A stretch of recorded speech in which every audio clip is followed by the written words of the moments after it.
It started off simple, innocent even. My buddy Jake asked if I could swing by his mom's place to help her move a few things. Just a couple bookshelves, he said. She's cool. You like her?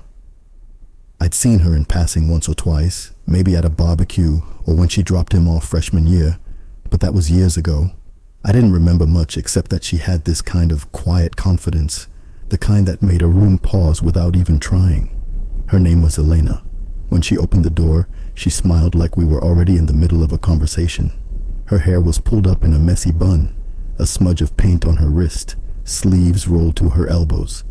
The house smelled like lemon oil and old wood. There were boxes lined up along the hallway, one of them half packed with paperbacks. A classic record spun in the background. Fleetwood Mac or something close. The sun cut through the blinds just enough to warm the hardwood floors. I hope Jake warned you. I'm a little scattered, she said with a half laugh, brushing a loose strand of hair from her cheek. I shrugged. Scattered's fine. I moved better in chaos anyway. She grinned at that, then led me to the living room. The furniture wasn't heavy. A side table, a small dresser, a couple of end tables she wanted to swap between rooms. We worked quietly mostly. She directed. I lifted. Every once in a while, our hands would brush when we shifted something together. Just a flicker, but enough. She caught me watching her once. She didn't say anything, just tilted her head, like she saw more than I meant to show. By the time we got to the last piece, the light outside had turned gold. One of those lazy late afternoons where the day starts to us into evening. I offered to stay a little longer, help with anything else. She hesitated just a beat, then said, "Actually, there is one more thing." I followed her down the hall into what looked like a study. Books lined the walls. Half the room was lit by a small lamp. There was a low chair in the corner, the kind you could sink into for hours. She motioned toward a tall bookshelf. "This one," she said. "It's stubborn, keeps wobbling." I bent down to check the legs, uneven floorboards maybe. She stood close, arms crossed loosely, her hip against the door frame, close enough to smell the lavender on her skin or the trace of wine on her breath. She wasn't watching the shelf. She was watching me. I tightened the last screw and turned to say something.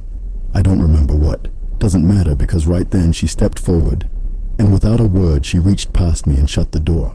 The click echoed, not loud but definite. She didn't move back. I swallowed. "Elena."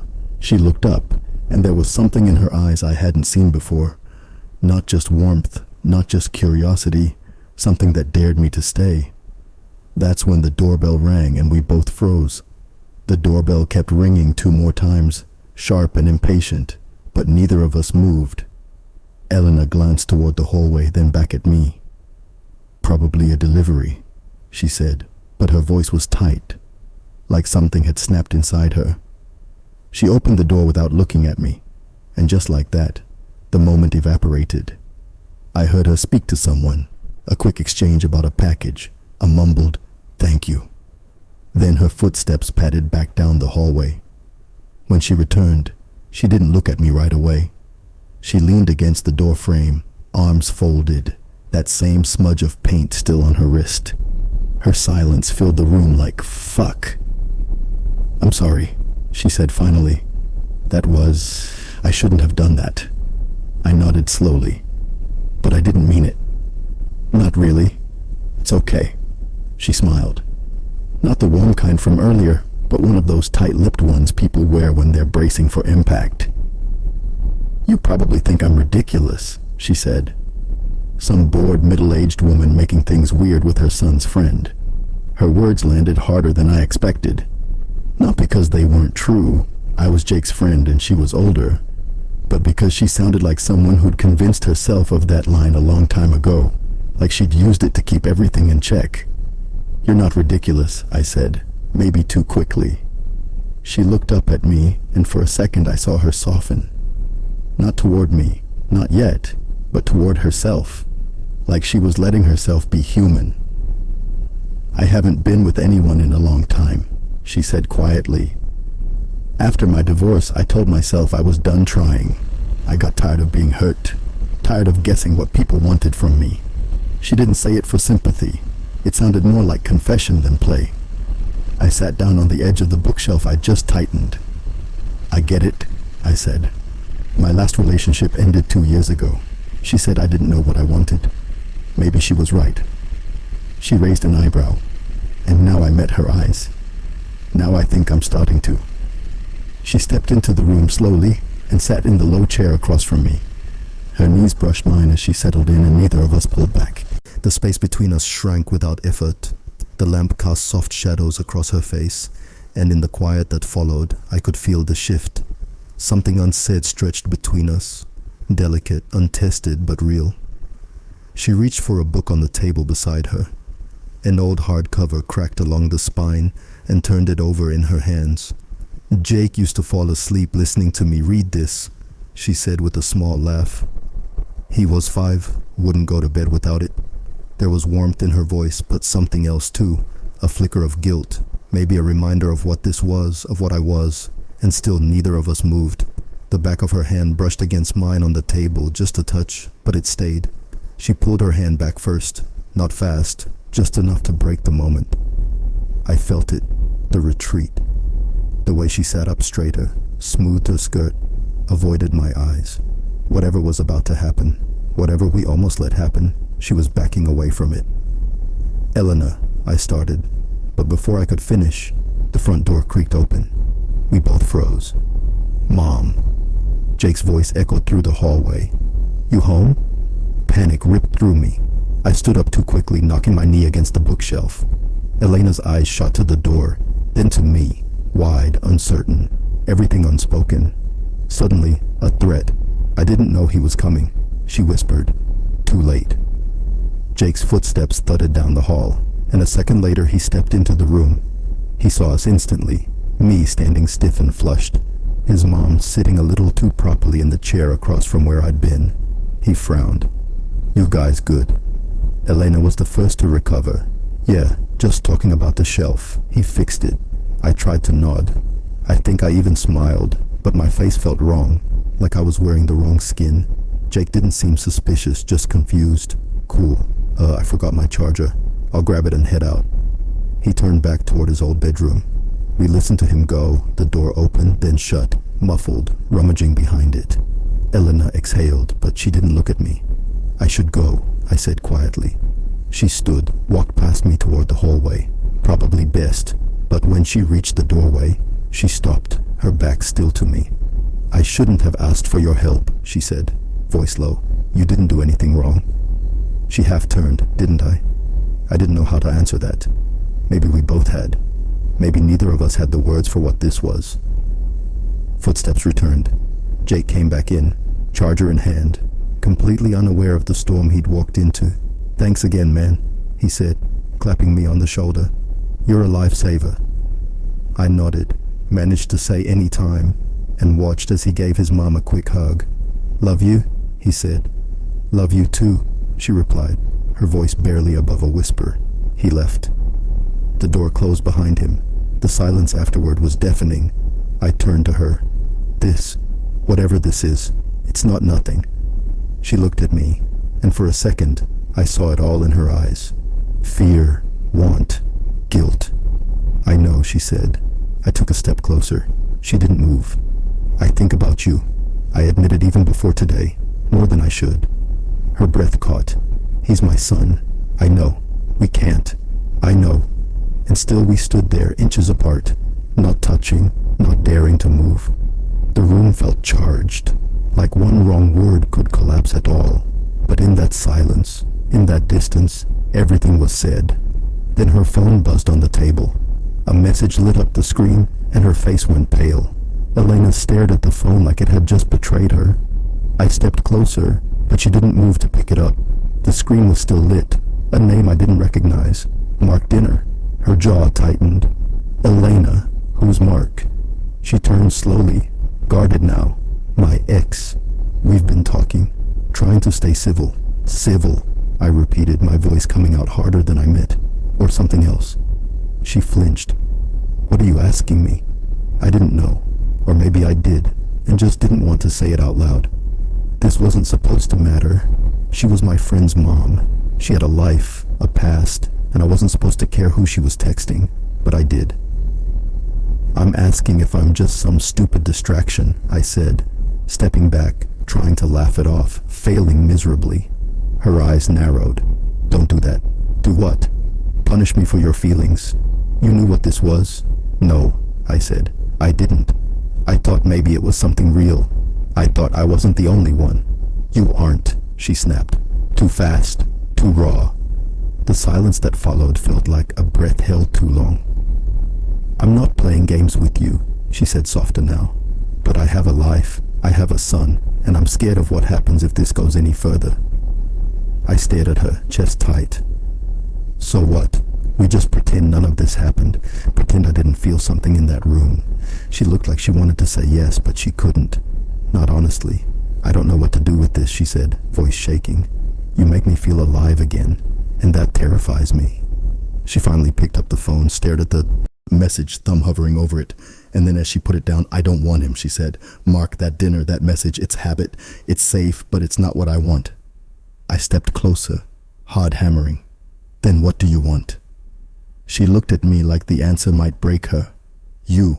One word, barely a whisper, but it landed like a thunderclap. She took a step toward me, then another. We were inches apart again, breath to breath. If we do this, she said, we don't come back from it. My hands trembled at my sides. I don't want to come back, I said. She reached up, brushed her fingers lightly against my jaw. My eyes fluttered shut for a second, everything tightening. Hope, want, fear, all converging. Then knock, knock, knock, not the doorbell. Just 3 sharp knocks. Front door, not Jake's. We both froze, and this time she went pale. Knock, knock, knock, knock. Elena didn't move. I looked at her. Pale, rigid, hands clenched so tightly her knuckles blanched. Whatever she was expecting, it wasn't friendly. Elena, I said low. Who is it? She shook her head barely. I don't know, but I have a feeling. Another knock, louder this time, followed by a voice, muffled but unmistakable. Elena, it's Mark. Open the door. She exhaled sharply like the air had just been punched out of her. Her lips moved around his name, but no sound came out. I took a step back. He's not just your ex. She looked at me, eyes wide with guilt, fear, something else. Elena, we were trying again for real until about a month ago. I blinked. So, when Jake asked me to help, I hadn't told anyone it was over. She took a shaky breath. And I didn't expect you, she added, voice cracking. I didn't expect this. Mark knocked again. Elena, I saw Jake earlier. He said you were here with Ryan. I felt the floor drop under me. He knew who I was. He saw Jake, I whispered. Did he follow him here? She nodded slowly, ashamed. Mark's never really let go. He gets in Jake's head, makes him think I'm the one who broke the family. I looked toward the hallway like the man might burst in at any moment. Elena, Mark called, more force in his voice now. We need to talk. I'm not leaving. I turned to her. You want me to go? She swallowed. No, but maybe you should. That stung worse than I thought it would. So I'm a secret again. She winced. Ryan, please. No, I said louder than I meant. You don't get to shut this down and hide behind him. Not after what you just said. Mark knocked again, harder. Elena. She stepped forward and grabbed my hand. Please, if you care about me, don't open that door. The words hit hard. If you care. Of course I did. That was the whole damn problem. Footsteps from outside, pacing. Then Mark's voice, louder now, directed through the door. Is he still in there with you? Is he why you stopped answering me? Elena's grip on my hand tightened. I need to end this, she whispered. With him for good. I shook my head. Not while I'm standing here like your mistake. Her eyes filled fast. You're not.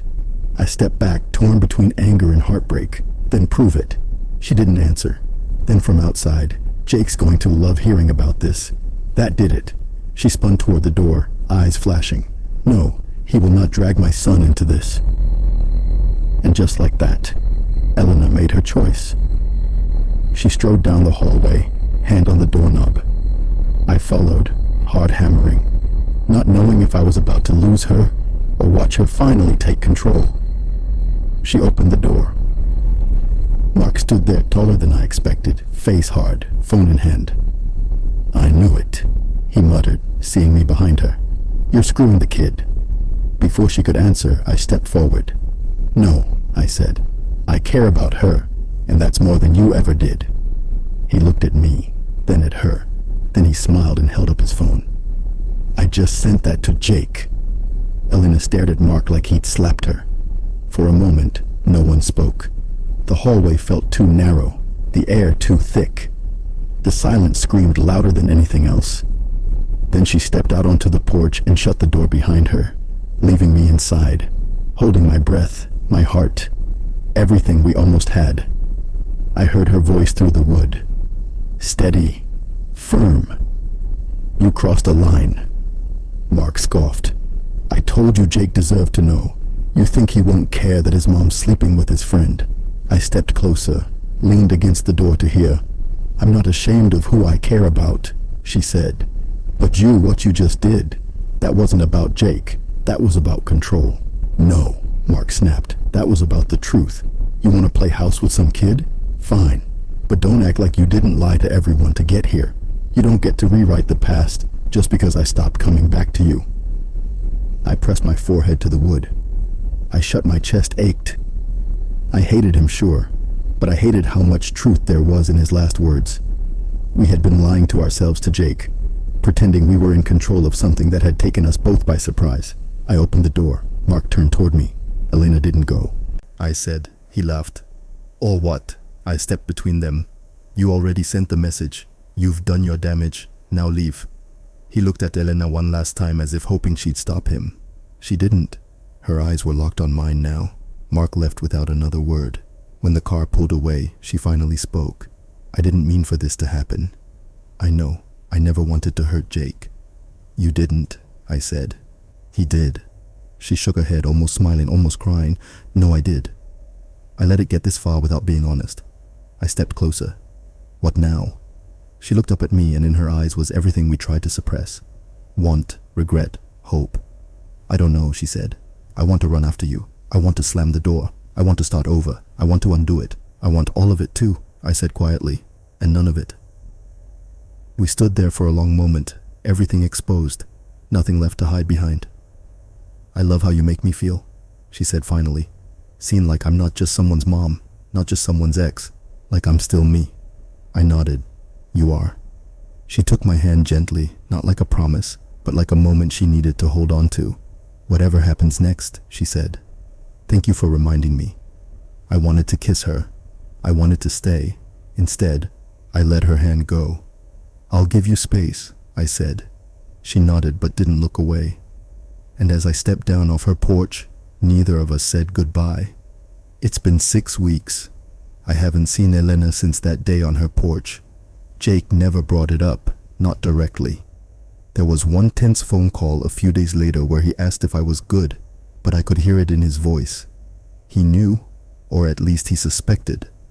I told him I needed space from everything for a while. He didn't press. I think that was his way of giving me grace without saying the words. Elena texted once, just one line, "I hope you're okay." I stared at it for an hour before replying, "I am, and I hope you are too." That was it. No punctuation, no emojis, just two people trying to be kind with the space between them. I still think about her. Not in the desperate way I did right after. Not in the way where you replay every second and wonder what you could have done different. No, now it's quieter.